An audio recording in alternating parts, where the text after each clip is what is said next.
अब सभी को जय मसीह की। और आज हम पढ़ेंगे पहला कुरिन्थियों उसका पहला अध्याय उसकी 18वीं आयत से पढ़ेंगे। आज का हमारा टॉपिक है मसीह का ज्ञान पाओ। तो लिखा है, क्योंकि क्रूस की कथा नाश होने वालों के लिए मूर्खता है, परंतु हम उद्धार पाने वालों के लिए परमेश्वर की सामर्थ्य है। क्योंकि लिखा है, मैं ज्ञानवानों के ज्ञान को नष्ट करूंगा और समझदारों की समझ को तुच्छ कर दूंगा। कहाँ रहा ज्ञानवान, कहाँ रहा शास्त्री, और इस संसार का विवाद कहाँ रहा? क्या परमेश्वर ने संसार के ज्ञान को मूर्खता नहीं ठहराया? हालेलुया। आइए मिलकर प्रार्थना करें। धन्यवाद स्वर्गीय पिता परमेश्वर, प्यार प्रभु जी, आज के वचन, आज के कलाम से मेरे पिता भारी से बातचीत कर प्रभु जी। जितना आपके बेटा अपने आज का वचन देखी सुना प्रभु, आशीर्वाद बरकत पाए पिता, और आज से ज्ञानवान समझदार प्रभु जी आज का वचन आपका सीखे समझे, आपके वचन पर चले, आपके राज्य के वारिस बने। मदद सहायता कर पवित्र आत्मा जी, आप मेरे मुख से होकर बोले, मदद सहायता करें। ये प्रार्थना दुआ यीशु तेरे मीठे मधुर नाम से मांगते हैं, आमीन। तो मेरे अजीजों, हमने यहाँ पर पढ़ा पहला कुरिन्थियों उसका पहला अध्याय उसकी 18वीं आयत से पढ़ा। क्योंकि क्रूस की कथा नाश होने वालों के लिए मूर्खता है, परंतु हम उद्धार पाने वालों के लिए परमेश्वर की सामर्थ्य है।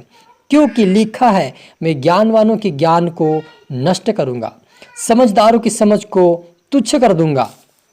कहाँ रहा ज्ञानवान, कहाँ रहा शास्त्री, कहाँ रहा इस संसार का विवादी? क्या परमेश्वर ने संसार के ज्ञान को मूर्खता नहीं ठहराया? क्योंकि जब परमेश्वर के ज्ञान के अनुसार संसार के ज्ञान ने परमेश्वर को ना जाना, तो परमेश्वर को यह अच्छा लगा कि इस प्रचार की मूर्खता के द्वारा विश्वास करने वालों को उद्धार दे सके। हालेलुया। मेरे दोस्तों, यहाँ पर पौलुस जो प्रभु यीशु मसीह के वचन से कहता है कि जो क्रूस की कथा, जो यीशु मसीह क्रूस पर चढ़ा है, उसको जो कोई हल्के में ले रहा है और उसके यीशु मसीह को ये नहीं समझता है कि वो मेरे लिए मारा गया, मेरे लिए गाड़ा गया, वो नहीं समझता है, यीशु मसीह को अपना उद्धारकर्ता नहीं मानता है, उनके लिए मूर्खता है। परंतु जो उद्धार पाने वाले हैं उनके लिए परमेश्वर की सामर्थ्य है।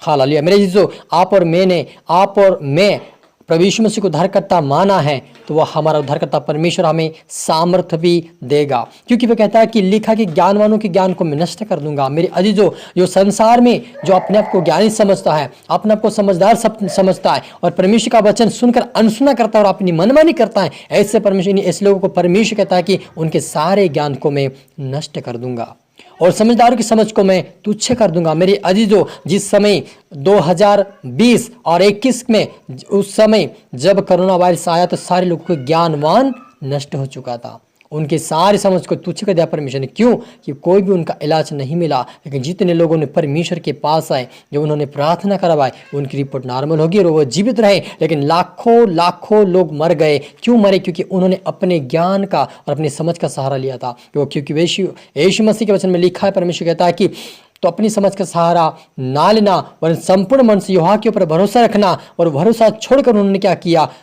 संसार पे भरोसा किया, इसलिए में नष्ट हुए। लेकिन जिन्होंने प्रभु यीशु मसीह का अपना उद्धारकर्ता माना, उसको परमेश्वर ने सामर्थ्य दिया और सामर्थ्य के द्वारा लोगों को परमेश्वर ने चंगा किया। हालेलुया।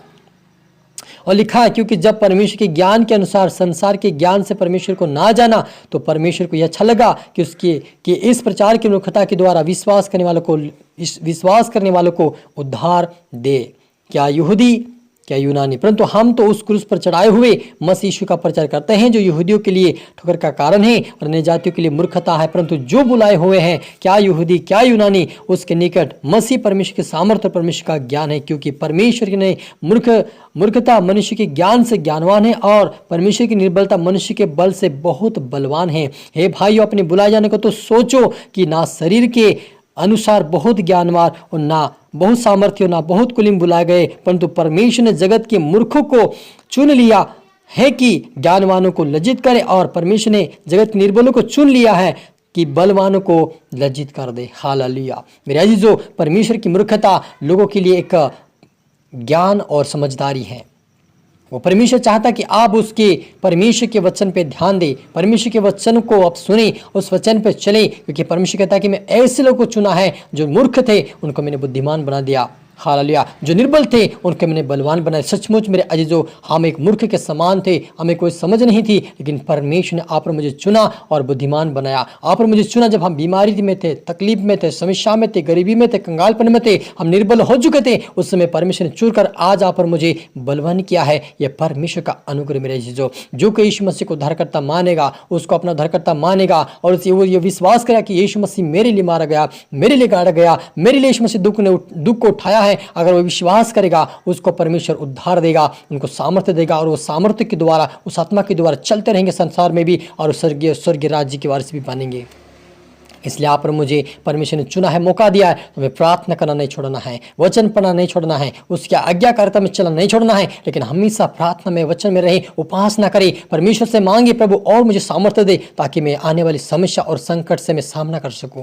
क्योंकि मेरे अजीजों, आने वाले समय में 2025 लग चुका है, 2025, 26, 27, 27 साल तक, 3.5 साल तक एक महामारी चलेगी जो कोई उसका इलाज नहीं मिलेगा। भूखमरी, भूस्खलन और कई प्रकार की समस्या आएगी, लेकिन जो प्रभु में प्रार्थना करेगा, वचन पढ़ेगा, प्रार्थना में बना रहेगा, वचन पे बना रहेगा, अड़ा और खड़ा रहेगा, विश्वास करता रहेगा, प्रार्थना करता रहेगा, उपासना करता रहेगा, उसको परमेश्वर उन महामारी, बीमारी, आने वाली समस्या से बचा लेगा। लेकिन जो प्रार्थना नहीं करेंगे, उससे आज्ञा को नहीं मानेंगे, वो नष्ट के जाएंगे। जैसे 2020 और 21 में हुआ था, कई लोगों ने अपनी जान गंवा दी क्योंकि उन्होंने परमेश्वर की खोज नहीं की, संसार की खोज की। उसी प्रकार से अभी महासंकट का आरंभ हो रहा मेरे जीजो, क्योंकि पहले समय में क्लेश और संकट था, अभी महासंकट का समय है। ऐसी बीमारी, ऐसी महामारी आएगी।